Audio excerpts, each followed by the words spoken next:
शहर कराची 3 करोड़ से जायद आबादी वाला शहर, जिसमें तकरीबन हर जबान बोलने वाले लोग बसते हैं। इस शहर को पाकिस्तान की मईशत की रीढ़ की हड्डी भी कहा जाता है। इस शहर को बहुत से मसाइल ने घेरा हुआ है, जिसमें बुनियादी सहूलियात भी हैं, जैसे यहाँ के लोगों को पानी खरीद के पीना पड़ता है, बिजली के महंगे बिल देने पड़ते हैं। बात करें अगर सिक्योरिटी की, तो ना तो आप महफूज हैं और ना ही आपकी जान। अगर आप यहाँ की रोडों पर सफर करते हैं तो उसके बाद आपके कमर में दर्द तो लाजमी हो जाता है। यानी पूरे पाकिस्तान को कमा के देने के बाद कराची शहर का ये हाल है। लेकिन इन चीजों के अलावा एक मसला ऐसा भी है जिसने माजी में पूरे कराची के ताजरों और बिजनेस कम्युनिटी वालों को एक लंबे अरसे तक परेशान रखा। बहुत से ताजरों ने तो शहर को छोड़ने में ही आफियत समझी। जी हाँ, मैं बात कर रहा हूँ बत्ताखोरी की, जिसे ताजरों ने बहुत बर्दाश्त किया। सियासी जमातों से लेकर लियारी गैंग वॉर और छोटे बड़े गैंग ने इस चीज का बड़ा फायदा उठाया। टेलीफोन की कॉल कब किस ताजिर के लिए खतरे की घंटी बजा दे, ये उसे भी मालूम नहीं होता था।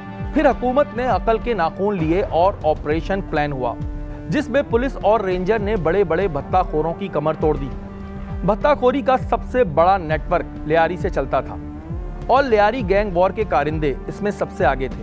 बड़े बड़े गैंगस्टर्स के नाम सरे फहरिस्त हैं, जिनमें ज्यादातर जहन्नुम वसल कर दिए गए और कुछ पाकिस्तान से बाहर भाग गए और कुछ जेलों में बंद कर दिए गए। हमने माजी में ऐसे बहुत से प्रोग्राम किए जिनमें इन भत्ताखोरों को बेनकाब किया। जब कराची चल रहा था उस वक्त टीम टारगेट अपने मिशन में मसरूफ़ अमल थी। हम इन भत्ताखोरों को लॉ एनफोर्समेंट एजेंसीज के साथ मिलके बेनकाब कर रहे थे। आइए चल के आपको माजी की कुछ झलकियां दिखाते हैं।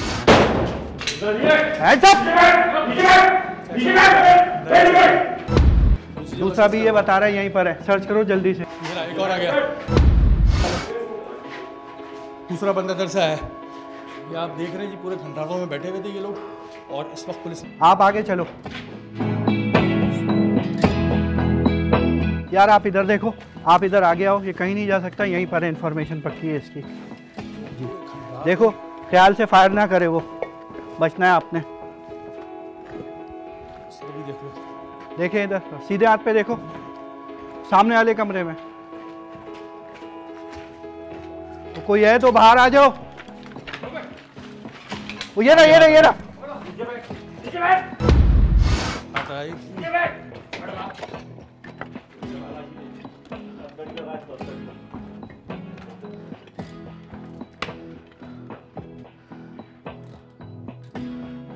आप पीछे बांध दे, ज्यादा डाल इसको। और कोई है तुम्हारे साथ इधर? ये 3 लोग थे। एक और बंदा पुलिस की हिरासत में आया है। फैसल साहब, ये ऐसी जगहों का ही सहारा लेते हैं जहाँ पर पुलिस का पहुँचना भी आसान ना हो। बिल्कुल, ये ऐसी जगह होती है जहाँ पे आम लोगों की नज़रों से जो है हटकर जो है यहाँ पे नशे करते हैं, प्लानिंग करते हैं अपनी, और यहाँ पे असला डंप करते हैं। पीआईबी पुलिस की एक इस वक्त में भरपूर कार्रवाई हुई है और कराची शहर में जो भत्ताखोरी में लोग इन्वॉल्व थे उनके कारिंदों को पकड़ा गया है। क्या नाम है तुम्हारा? मोहम्मद महबूब सर। महबूब जी। महबूब, कहाँ के रहने वाले हो? लियाकताबाद के। लियाकताबाद के। पीछे से कहाँ से हो? पीछे ग्वादर से। ग्वादर से हो। अच्छा, ये जो 2 पकड़े गए इनके नाम क्या है? आकिब और बिलाल। आकिब और बिलाल। क्या करते हैं ये लोग? इकबाल के साथ काम करते हैं, भत्ताखोरी करते हैं। सलीम चाकरेटी और आज़म चाकरेटी वो ईरान से इनको इन्फॉर्म करते हैं इकबाल को। इकबाल इनका मेन बंदा है, तो इकबाल यहाँ पे इनके साथ ये काम करवाता है, लोगों को भत्ता, ताजिरों से भत्ता लेते हैं। ये शेरशाह हो गया है, बड़े बड़े मार्केटें हो गए, यहाँ से इन लोग भत्ता लेते हैं और जो भत्ता नहीं देता है तो उनको मार देते हैं। ये बताओ, ये अजीम चॉकलेटी, इकबाल लंगड़ा, इनसे क्या ताल्लुक है? ये अजीम चॉकलेटी के पास काम करते हैं। और इकबाल लंगड़ा कमांडर है। इकबाल लंगड़ा किसका दोस्त है? इकबाल लंगड़ा सलीम चॉकलेटी का दोस्त है। सलीम चॉकलेटी का दोस्त है। अच्छा, ये जो कराची शहर में लोग भत्ता नहीं देते हैं, ये क्या करते हैं फिर? सर, ये अपने लड़कों को बेचते हैं, गोलियां मरवाते हैं, पायल लगवाते हैं और भत्ता नहीं दोगे तो मारेंगे, वीडियो कॉल करते हैं। ये वहीं से ईरान से ऑपरेट होता है इनका। ईरान से ऑपरेट होता है? जी सर। और यहाँ पे कौन लड़के चला रहे हैं? यहाँ पे सर इसके सारा गैंगवार है, इकबाल है और ये अजीम कमांडर है। ये इसका भाई है, ये अपना सलीम चॉकलेटी का भाई अजीम कमांडर है और इकबाल है। ये लड़कों को नेटवर्क में लेके आता है, लड़कों को बोलते हैं यहाँ पे जाओ, वहाँ पे जाओ, सारा काम करवाते हैं। अगर बोलेंगे नहीं करोगे तो आपको मार दिए जाओगे। तुम लोग पहले क्या काम करते थे? बेचता था अपना। मंशियात बेचते थे। तुम्हारे पास से जो असला बरामद हुआ ये कहाँ से आया है? ये सर अकरम साई का था। अकरम साई का था। क्यों दिया जी था सर। इसने तुमको? कितने का ख़रीदा था? सर 35,000 का। 35,000 रुपये का ख़रीदा था। अच्छा, और ये जो 9mm मिला है सर ये भी खरीदा था। ये कितने का ख़रीदा था? ये 40,000 का सर। अच्छा, तो इसका क्या इस्तेमाल करते हो असले का आप लोग? सर असला अपने इस्तेमाल के लिए हमने घर में रखा है। शहर में बत्ताखोरी बंद हो गई थी बीच में, तो अब क्यों शुरू हो गई दोबारा, क्या वजह है? सर ये ईरान से इनको ऑपरेट किया जाता है। नए नए नस्ल ये मतलब उगला रहे हैं, डरा रहे हैं नए नए नस्लों को। मतलब उनको बोलते हैं अगर काम नहीं करो तो मैं मार देंगे। सर इसी वजह से वो बेचारों को पता नहीं है, उनको टिश्यू पेपर बना के इस्तेमाल किया जाता है। अच्छा, और ये इकबाल लंगड़े की उम्र कितनी है? सर इसकी 35 साल है। 35 साल है। जी सर। पहले कितनी दफ़ा बंद हुआ है? सर 3-4 दफ़ा बंद हो चुका है। 3-4 दफ़ा बंद हो गया। और चॉकलेटी?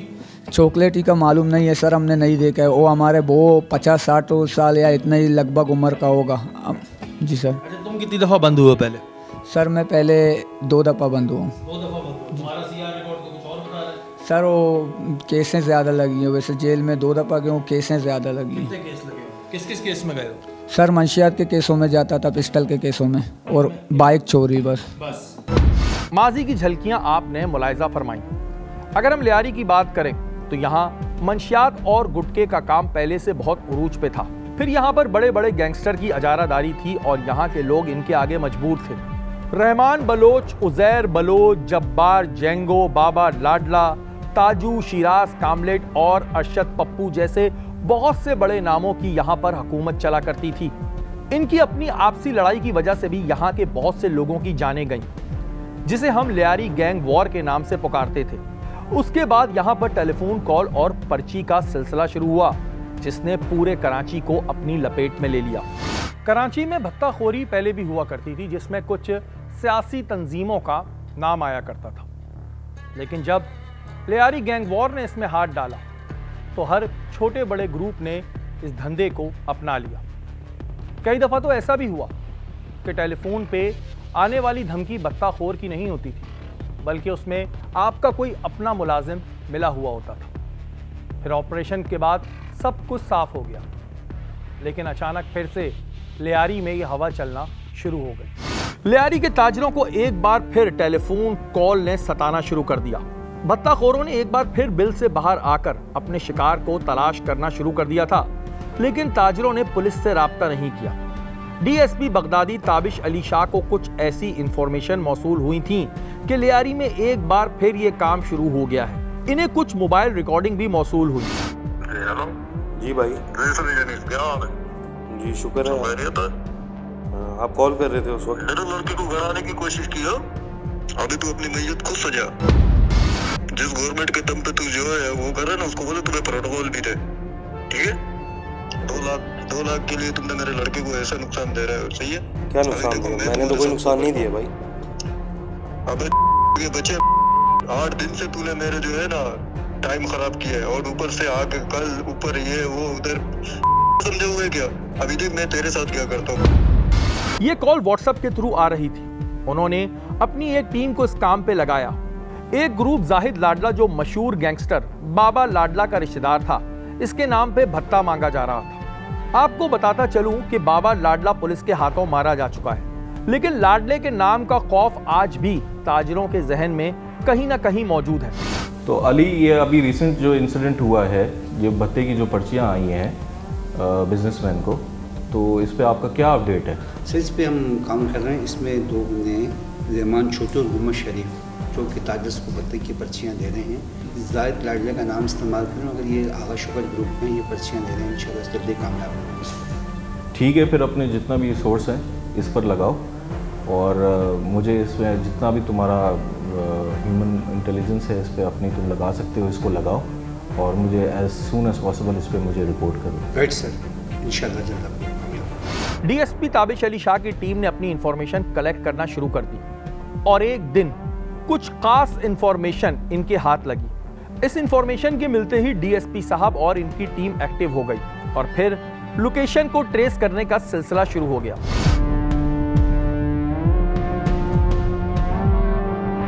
हाँ राना, इस पे क्या अपडेट है तुम्हारी?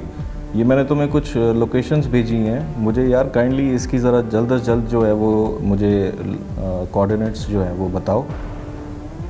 ठीक है, मुझे बताओ जल्दी ताकि मैं इस पर वर्कआउट शुरू करूँ। डीएसपी ताबिश अली शाह की टीम इस केस पे काम कर रही थी। इनकी पूरी कोशिश थी कि इस गैंग को पकड़ा जाए जो लियारी में खौफ की अलामत बने हुए। लेकिन इस काम को बहुत ही महारत के साथ करना था, क्योंकि एक ज़रा सी गलती पूरे केस को ख़राब कर सकती थी। फिर वो वक्त आया जब इन मुल्ज़िमान को टारगेट करने की बारी आई। आज डीएसपी ऑफिस में टीम तलब की गई थी। इन मुल्ज़िमान की लोकेशन डीएसपी साहब को मिल चुकी थी, लेकिन इन इलाकों में रेड करना इतना आसान नहीं होता। मुझे इन बंदों की जिन्होंने भत्ते की पर्चियाँ दी हैं, इनकी लोकेशन मेरे पास आ गई है।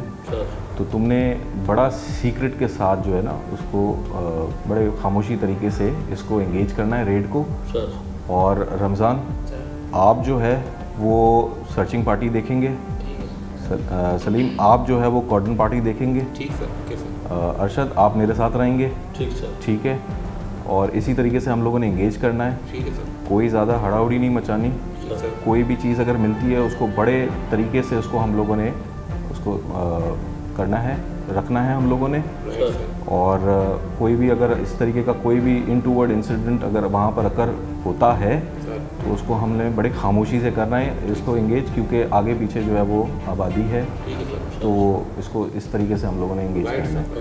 ठीक हो गया, निकलें फिर अभी हम लोग।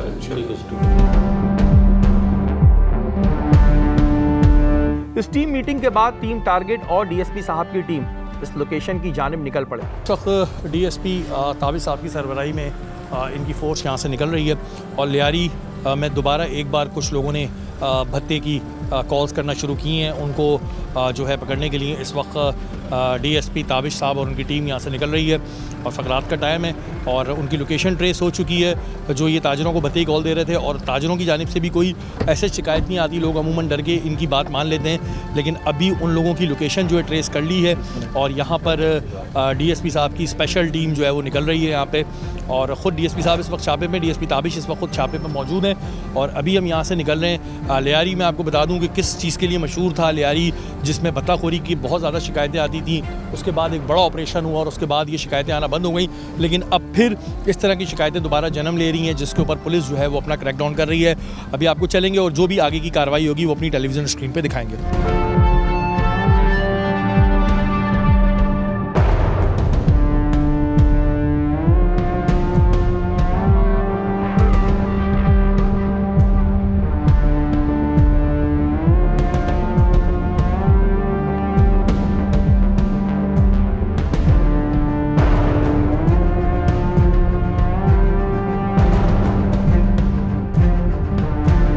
हम लोकेशन से पीछे खड़े सिग्नल के आने का वेट कर रहे थे।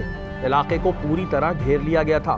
इन इलाकों की गलियां छोटी छोटी होती हैं, एक घर दूसरे घर से मिला हुआ होता है और कौन सा शख्स किसका टाउट हो ये पता लगाना बहुत मुश्किल है।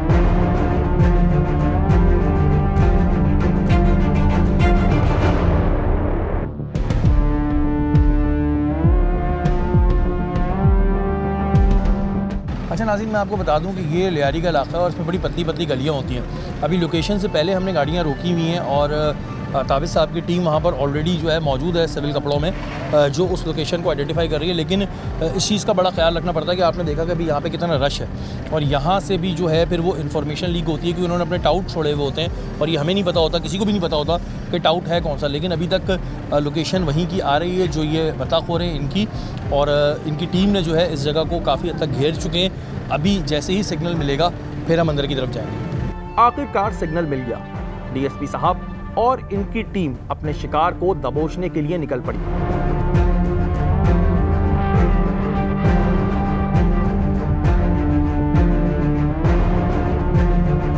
और डीएसपी ताबिश की टीम ने इस वक्त जगह को पूरी तरह कॉर्डन ऑफ कर लिया है। अभी हम जा रहे हैं उस लोकेशन की जानिब जहां पर उन भत्ताखोरों के मौजूद होने की इत्तला है।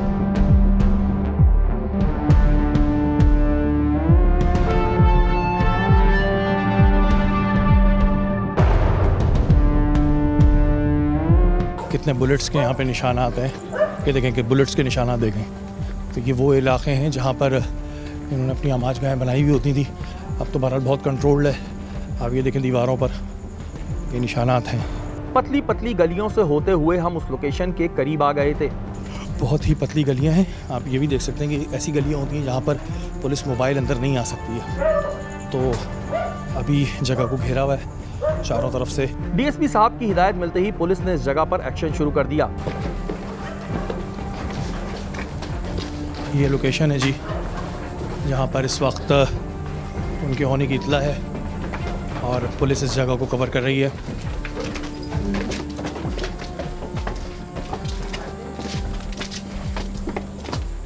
ये काफी एक बंदा इधर खड़ा हो जाए। यहाँ से 2 मुल्जिमान पुलिस के हाथ आ गए। देखो कोई हाथ आया, अपना कैमरा लेके आओ।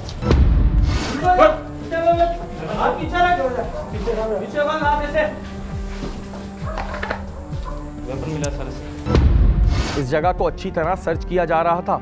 इनके पास से असलहा और बारूदी मवाद बरामद हुआ। ये पूरी जगह को सर्च करो। ये जगह भी कुछ शेडी सी जगह है। ये कोई पहले कोई अड्डा हुआ करता था, कुछ क्या है ये? बिल्कुल ये पहले इधर अड्डा। एक और पिस्टल है। हाँ, सर्च कर लें।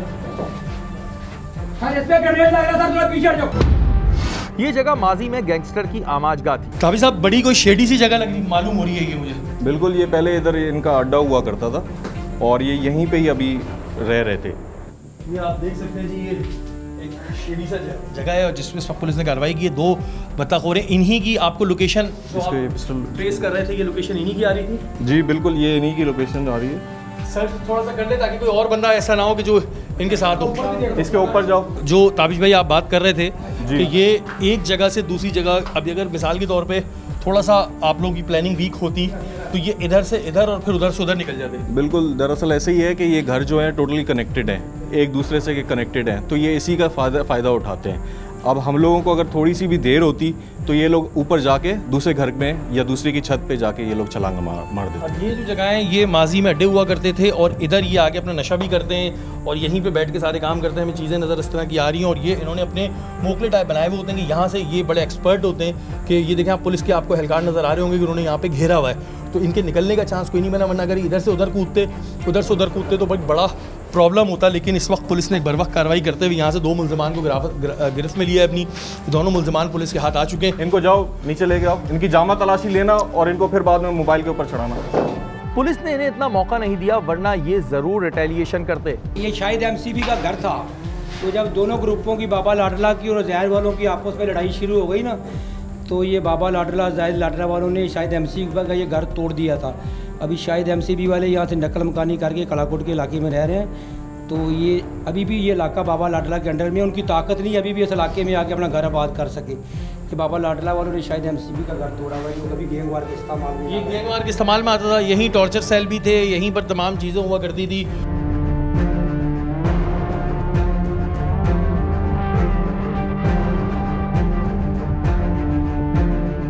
मुल्जिमान को गिरफ्तार करके थाने मुंतकिल कर दिया गया। उन्होंने वहां पे क्या इंकशाफात किए आइए आपको सुनवाते हैं। जी नाज़रीन, अभी आपने पुलिस की कार्रवाई देखी और आपने देखा कि किस तरह पुलिस ने इन 2 बत्ताखोरों को गिरफ्तार किया है जो काफ़ी दिनों से जो है लियारी के ताजरों के लिए एक अजाब बने हुए थे। ताजरों की जानिब से भी कोई शिकायत इस वजह से नहीं आती थी कि लोग अमूमन डरते हैं और पैसे दे देते हैं, लेकिन पुलिस ने अपनी एक इन्फॉर्मेशन के ऊपर अपने नेटवर्क को जो है वो लगाते हुए इन 2 मुल्जिमान को भी गिरफ्तार किया है और इनके पास से असला भी बरामद हुआ है, बम भी बरामद हुआ है। और यही वो लोग थे जो अजीज़ लाडला का नाम लिया करते थे और लोगों को डराया करते थे और एक और गैंग के लिए काम करते थे। अभी हम बाकी बात बाद में करेंगे। क्या नाम है तुम्हारा? सर बाकर नाम है। बाकर नाम है। इनकी क्या इन्फॉर्मेशन है, क्योंकि आप यहाँ पे काफ़ी अरसे से काम कर रहे हैं, गैंग वॉर वालों के खिलाफ आपने काफ़ी काम किया, इनकी इन्फॉर्मेशन क्या है इन 2 की? इनकी इन्फॉर्मेशन ये है कि पहले इन्होंने एक हमारा मुखबर था रेंजर और पुलिस का, उसको हलाक कर दिया था फायरिंग करके, तो हमने इसको गिरफ़्तार करके पुलिस मुकाबले में जेल भेजा था। ये बरी होके आए हैं। तो अभी हमें पता चला है कि ये आगा शौकत के लिए काम करते हैं और उन्होंने किसी बिल्डर से 5 लाख रुपया मांगा था। आखिर में उनकी 2 लाख में डील हुई थी। ये नाम ज़ाहिद लाडला का इस्तेमाल करते हैं लेकिन पैसे इन्होंने आगा शौकत के लिए बचाते हैं। ये उसका नाम क्यों लेते थे ज़ाहिद लाडला का? सर असल में पहले उसके ग्रुप में काम करते थे ना, तो जेल गए, उसके बाद यानी आए तो हमें आगा शौकत का फ़ोन आया मुझे, तो उसने मुझे बताया कि ऐसे ऐसे यानी। तुम लोगों का काम क्या होता है? तुम लोग कॉल करते हो, कॉल कोई और करता है? कॉल कोई और करता है, हम जाके सिर्फ पैसे लेते और यानी फायर करते। अच्छा, अगर कोई पैसे ना दे, मना कर दे कि मैं पैसे नहीं दे रहा हूँ, तो फिर तुम्हारा काम क्या होता है? तो हम जाके वहाँ फायर करते हैं, यानी डराते हैं उसको। जी। तो लड़के पकड़े गए हैं, जैसे कि इनका तो आपने बताया कि पहले भी एक जो है इन्फॉर्मर को मार के फिर ये अंदर भी गए थे जेल, अब छूट के आ गए। और इन्होंने क्या किन किन से भत्ता लिया हुआ है, कुछ इन्फॉर्मेशन है? अभी जैसे इनको हमने गिरफ्तार किया है तो असलम ने इलाके के किसी मुअज़्ज़ज़ बंदे के ज़रिए उसके पास गया था कि यार मैं पुलिस से तावन चाहता हूँ, मेरे से कोई रहमान छोटू नाम का लड़का है, वो जायद लाडला के लिए पैसे मांग रहा है, तो 5 लाख मांग रहा था, तो मैंने 1 लाख की ऑफ़र दिया कि 1 लाख मैं दे सकता हूँ। तो उसने बोला कि यार पुलिस इनको गिरफ़्तार नहीं कर सकती। तो मैंने उसको बोला कि आप फौरी थाने पहुँचो कि हमने तो मुलज़िम तुम्हारा गिरफ़्तार किया हुआ है, रहमान छोटू हमारे पास है, लेकिन घबरा के लोग इनके खिलाफ FIR नहीं करते। अच्छा, ये ताबिश साहब, अब ये भी देखिए ना, मसला है कि अब जब ये पकड़े गए तो फिर लोग ये कह रहे हैं कि जी हमसे भी भत्ते की कॉल मांगी हुई थी, हमसे भी भत्ते के पैसे मांगे हुए थे। पहले अगर लोग नहीं करते, जिसका ये बड़ा एडवांटेज भी लेते हैं। ये इसी डर का ही फ़ायदा उठा के ये काम करते हैं।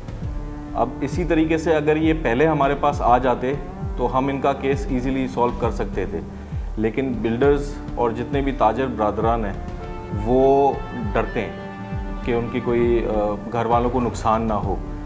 उसी का ही ये लोग उसी डर का ही फ़ायदा उठा के ये लोग इस तरीके से करते हैं काम। बिल्कुल जी, डर का भी फ़ायदा उठाते हैं। और मुनव्वर साहब जो हमारे साथ मौजूद हैं, ये एक अरसे से काम कर रहे हैं। अभी मैंने देखा कि इनको बहुत सी दफ़ा जो है टारगेट करने की कोशिश की गई, लेकिन अल्लाह ताला जिसको ज़िंदगी दे। मुनव्वर साहब, इनसे लड़ने का तरीका क्या है आवाम का? एक तरीका से मैं ये नहीं कह रहा कि हाथापाई कर रही है, कुछ करनी है, लेकिन ये जो लोग डर रहे होते हैं, इसका हल क्या है? असल में पहले लियारी के हालात बहुत ख़राब थे ना, तो ये लोगों को टारगेट करके मार देते थे, बोरियों में डाल देते थे। तो अभी तक आवाम खौफ खाती है, लेकिन कोई लियारी के अंदर कोई नोग एरिया नहीं है, बिल्कुल पुलिस इन है। हम स्पीकर में भी ऐलान करते हैं, जहाँ कोई बिल्डिंग बन रही होती है, कारोबारी आदमी होता है, कि अगर किसी से कोई गैंगवार भत्ता मांगता है या कोई गैंगवार से कोई परेशान है तो 15 पे कॉल करो, या हमारे अफसरान से रब्ता करो, या हमसे रब्ता करो, तो हम आपको ऊपर भेज देंगे इंशाल्लाह। लेकिन आवाम फिर भी डरती है। जी, इस चीज़ को हमें ख़त्म करना होगा। और ये पुलिस की एक बड़ी ज़बरदस्त कार्रवाई आपने देखी है। मैं ये बात बार बार सबसे यही कहता हूँ कि अगर आपको खुदा न खास्ता कोई इस तरह की कॉल आती है, एक्सटॉर्शन की कॉल आती है, कोई भी ऐसा मसला होता है, तो आप बिला झिझक जो है वो पुलिस के पास जाएँ और अपनी कंप्लेन दर्ज करें। इन मुल्ज़िमान ने ये इंकिशाफ किया कि वो ये काम किसके लिए करते थे। अब देखने में ये आ रहा है कि जो भत्ताखोरों के पूरे नेटवर्क चलाते हैं, जिसे हम लीडर कहते हैं, वो कराची में मौजूद नहीं, या तो वो ईरान में मौजूद हैं, या हब की किसी तरफ हैं, या फिर दुबई से बैठे अपने इस नेटवर्क को चला रहे हैं। लेकिन इन्होंने अपने इस काम के लिए ऐसे कारिंदों को रखा है जो मंशियात की आदी होते हैं। इन्हें 25 से 30 हज़ार रुपए का लालच दिया जाता है और फिर ये काम सर अंजाम देते हैं। इनके पास जो सिम मौजूद होती हैं उसमें या तो ईरान का नंबर आता है या फिर दुबई का। जी नाज़रीन, वक्त हमारे साथ DSP ताबिश अली शाह साहब मौजूद हैं और अभी आपने पूरा केस देखा कि किस तरह भत्ताखोरों को पकड़ा गया। ताबिश साहब, हमें ये बताइएगा सबसे पहले कि पहले की अगर हम बात करते हैं तो पहले काफ़ी हद तक इसमें कमी आ चुकी थी और काफ़ी ये केसेस ख़त्म हो चुके थे, लेकिन अब दोबारा ये लोग जो हैं निकल के सामने आ रहे हैं। इस केस के बारे में हमें बताइएगा। दरअसल पहले बिल्कुल आप सही बात कह रहे हैं कि पहले जो है वो काफ़ी इस हद तक इसको कर्व कर लिया गया था। भत्ता और ये पर्ची जो पहले इन इलाकों में की जा रही होती थी, उनको काफ़ी किसी हद तक हम लोगों ने कर्व कर लिया था। लेकिन अब जो है वो दोबारा से इस सारा वाक़यात जो है वो दोबारा से शुरू होने लग गए हैं। लेकिन अभी भी ये उस लेवल पर नहीं है जैसे पहले हुआ करता था, क्योंकि पुलिस की डेटरेंस अभी इतनी है कि उस लेवल पर ये नहीं आया। अभी थोड़ा बहुत जैसे आम छोटे जो इनके कारिंदे हैं उनसे ये करवा रहे हैं और इस तरह से ये चल रहा है, बट उस लेवल पर नहीं आए। अच्छा, ये जो केस था इसमें नाम किसी का यूज़ किया जा रहा था, गैंग मेंबर वो किसी के थे, इसकी क्या वजह थी कि जी किसी लाडला का नाम यूज़ किया जा रहा था और जो गैंग मेंबर थे वो किसी और के थे? बिल्कुल, इसमें इस स्पेसिफिक अगर हम इस केस की बात करें तो इसमें हो ये रहा था कि कुछ क्रिमिनल थे, वो एक पर्टिकुलर इंडिविजुअल का नाम यूज़ कर रहे थे जो कि जाहिद लाडला का नाम था। क्योंकि जाहिद लाडला का नाम जो है वो काफ़ी एक शोहरत रखता है इन भत्ता और पर्ची के हवाले से, क्योंकि ये बाबा लाडला से एक तरीके से मिलता चला आ रहा है। ये उन्हीं की ही एक चेन चलती आ रही है। तो उसकी जो है वो दहशत इतनी थी कि उसके नाम पे ज़्यादातर लोग जो हैं वो रिलक्टेंट नहीं होते कि मान जाते हैं वो इस लेवल पे। तो इस पर्टिकुलर केस में हो ये रहा था कि वो जाहिद लाडला का नाम यूज़ कर रहा था और बेसिकली नाम उसका पर्ची जाहिद लाडला के नाम पर कर रहा था और दे आगा शौकत के नाम पे रहा था। पहले ये आगा शौकत और जाहिद लाडला एक साथ हुआ करते थे, एक ही साथ काम करते थे, और अब जो है वो कलेक्शन जो भी मिलती थी जाहिद लाडला के नाम पे, जो भी कलेक्शन इनको मिलती थी वो जाके आगा शौकत को जाके देता था। अच्छा ताबिर साहब, हमने ये देखा कि पहले तो अगर हम लियारी की बात करें, माजी में हम चले जाते हैं तो यहाँ पे खुलेआम गैंग ऑपरेट हुआ करते थे। जो बाबा लाडला और जो इस तरह के गैंगस्टर थे वो रहते भी लियारी में थे। अभी क्या सूरत हाल है? जिनके नाम सामने आ रहे हैं, या अजीज़ लाडला हो या ये जो आगा शौकत है, क्या ये लोग लियारी में ही से गैंग ऑपरेट कर रहे होते हैं या फिर बैठे हुए कहीं होते हैं और अपने छोटे कारिंदों को छोड़ा होता है इस काम के लिए? जी बिल्कुल, ये यहाँ पर तो नहीं है। इसकी तो मैं ऑथेंटिकेट कर सकता हूँ इसके, क्योंकि हम लोग जाहिर सी बात है हम लोग वेरियस एजेंसीज़ के थ्रू राब्ते में होते हैं, तो वो उनसे हमें रिपोर्ट्स मिलती रहती हैं। ये लोग यहाँ पर नहीं है। ये लोग हैं बेसिकली कोई ईरान में बैठा हुआ है, कोई दुबई में बैठा है, कोई मलेशिया में बैठा है, ऑपरेट कर रहा है। तो इस तरह से ये लोग ऑपरेट वहाँ से कर रहे होते हैं और इन लोगों ने अपने टाउट्स रखे हुए होते हैं जिसकी बेसिस पे ये लोग इनसे काम करवा रहे होते हैं। अच्छा, हमें देखने में ये भी आता है कि इन्होंने ज़्यादातर उन लोगों को अपना एक तरीके से टाउट बनाया हुआ होता है जो मंशियात की लत में पड़े हुए होते हैं और जिन्हें इतनी होश और अकल नहीं होती है, उन्हें ये इस्तेमाल करते हैं कि जी आप जाएं, थ्रेटन करें या पैसे लेकर आ जाएं। जो मंशियात की लत में पड़े हुए लोग हैं उनका इस्तेमाल ये लोग ज़्यादा करते हैं। उनके लिए ये ईजी कैच है, क्योंकि आप अगर एक मंशियात वाला है, उसको मंशियात अगर कहीं से नहीं मिल रही है तो उनको ये मंशियात की लालच दे के ही ये कन्विंस करते हैं कि आपने जो है वो ये हमारे लिए काम कर देना है, तो हम आपको ये चीज़ें प्रोवाइड कर दिया करेंगे, आपको पैसा भी मिलेगा, आपको मंशियात भी मिल जाया करेगा, and you will have an open hand on this matter. तो उनको जो है वो कर देते हैं, इस तरीके से कन्विंस कर लिया करते हैं। इन इलाकों में यही चीज़ें हमें ज़्यादा देखने मिलती हैं। अच्छा, एक आवाम के अंदर एक प्रॉब्लम होती है जो घबराते भी हैं अमूमन कि यार अगर हम पुलिस के पास जाएंगे और हम कोई इन्फॉर्मेशन देंगे तो हमारा नाम लीक आउट हो जाएगा, हमारा नाम उन मुल्ज़िमान तक पहुंच जाएगा। ये श्योरिटी हम कैसे दिलाएं कि उनका नाम सिग़ाए राज रहेगा? देखिए, अब आपको इतना तो भरोसा हम पर करना पड़ेगा। मैं ये नहीं कह रहा कि आप बिल्कुल ही डर के बैठ जाएं और आप उनकी जो भी बात वो कह रहे हैं आप मान लें, लेकिन आपको इतना हम पर भरोसा करना पड़ेगा, जहाँ पर ये इंसिडेंट सॉल्व हुआ है ये भी उन्हीं के भरोसे से ही सॉल्व हुआ है। तो आपको थोड़ा सा हमें भी लेवरेज देना पड़ेगा, एक बेनिफिट ऑफ डाउट आपने हमें भी देना पड़ेगा, ताकि हम भी आपका किसी ना किसी तरीके से आपकी भी हेल्प आउट कर सकें। इस तरह से आपने बिल्कुल जी, जब तक आप पुलिस का साथ नहीं देंगे, मैं बार बार अपने प्रोग्राम्स में ये बात कहता हूँ कि आपको अगर ये लगता है कि जी ठीक है मैं किसी और को बताऊँ, किसी नीचे लेवल पे बताता हूँ या कांस्टेबल लेवल पे या ASI लेवल पे बताऊँगा तो मेरा नाम बाहर हो जाएगा, तो जो पुलिस में आला अफसरान अब लोग बैठे हुए हैं वो इस चीज़ की श्योरिटी ज़रूर लेते हैं कि आपका नाम सिग़ाए राज में रखा जाएगा। अगर आपके पास ख़ास तौर पर लियारी डिवीज़न के हवाले से कोई भी इंफॉर्मेशन हो तो यहाँ के जो DSP हैं इनके पास आकर आप बड़े इत्मीनान से अपनी कंप्लेन दर्ज करा सकते हैं। इस बात की गारंटी दी जाती है कि आपका नाम सिग़ाए राज रहेगा। कोई मैसेज देना चाहेंगे देखने वालों को? बस मैं यही मैसेज आपके चैनल के थ्रू मैं देना चाहता हूँ कि आप थोड़ा सा भरोसा रखें, पुलिस को भी एक लेवरेज दें कि आप हमें काम करने का मौका दें। आप अगर डर के आप नहीं मैसेज हम तक कन्वे करेंगे, हम तक नहीं पहुँचाएँगे, तो हम आपकी फिर उस लेवल पर हम आपकी हेल्प आउट नहीं कर सकेंगे। देखिए, हम जिस पुलिसिंग का जो मॉडल है, हम जिस पुलिसिंग मॉडल को फॉलो करते हैं दैट इज़ कम्युनिटी पुलिसिंग, और कम्युनिटी पुलिसिंग हम कम्युनिटी से ही बिलोंग करते हैं, हम उन्हीं से ही हेल्प लेते हैं और उन्हीं के थ्रू ही हम ये कोशिश करते हैं कि हम ह्यूमन इंटेलिजेंस के थ्रू, टेक्निकल इंटेलिजेंस के थ्रू हम लोग इस केस को सॉल्व कर लें। तो आप हमें थोड़ा सा भरोसा करके जो है वो आप मैसेज कन्वे कर दें, थ्रू व्हाट्सएप कर दें, थ्रू लेटर कर दें, थ्रू मेल कर दें, तो हम अपनी पूरी कोशिश करेंगे इसको ख़त्म करने के लिए। बिल्कुल जी। और जितने भी हम ये बातें कर रहे होते हैं कि जी हमें जराइम का खात्मा करना चाहिए, माशरे में हो रहा है, माशरे में वो हो रहा है, जराइम का खात्मा तभी मुमकिन है कि जब मुझे और आपको मिलकर साथ काम करना होगा। तो अगर आपके पास कोई भी ऐसी इन्फॉर्मेशन है जो आप समझते हैं कि ये पुलिस तक पहुँचानी चाहिए तो आप बिल्कुल पहुँचाएँ। आप अपना फ़र्ज़ पूरा करें, पुलिस को अपना फ़र्ज़ अदा करने दें। बहुत शुक्रिया, थैंक यू सो मच। जी नाज़रीन, आपने हमारा आज का प्रोग्राम देखा। कराची में एक बार फिर बत्ताखोरों ने अपने कदम जमाने की कोशिश की, लेकिन पुलिस ने फौरी तौर पर इन्हें टारगेट किया। अवाम से ये कहना चाहता हूं कि अगर आपको कोई भी इस किस्म की कॉल आए तो फौरी तौर पर पुलिस से रब्ता करें, क्योंकि अगर आप इनकी मुंह मांगी रकम इन्हें दे देंगे तो फिर ये काम दोबारा इसी तरह चलना शुरू हो जाएगा। अपने इर्द गिर्द नज़र रखें। अल्लाह ताला आप सबको अपने हिफ्ज़-ओ-अमान में रखें।